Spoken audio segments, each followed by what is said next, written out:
একটা মেয়ের বিয়ের পর কিভাবে যে তার জীবনটা পাল্টে যায় সত্যি বুঝতাম না যদি না আমার বিয়ে হতো।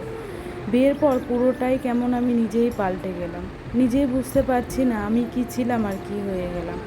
হয়তো প্রত্যেকটা মেয়ের সাথে এমন হয়, কারোর সাথে বেশি কারোর সাথে কম। কেউ হয়তো আগের জীবনেই থাকে, কেউ হয়তো সেই জীবনটাই আর পায় না।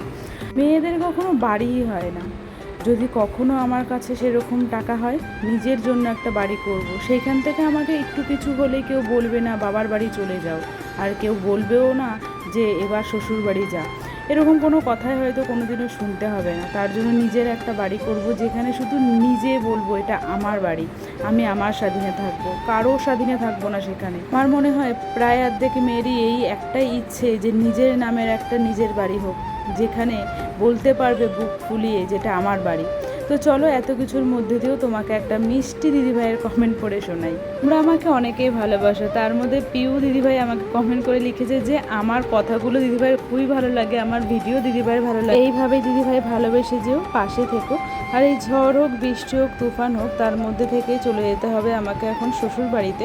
আর আজকে স্টেশনে প্রচণ্ড পরিমাণে ভিড় ছিল, আর ট্রেনও সাংঘাতিক পরিমাণে লেট ছিল, যেই কারণে স্টেশনে প্রায় 1.5 ঘন্টা দাঁড়িয়ে থাকতে হয়েছে।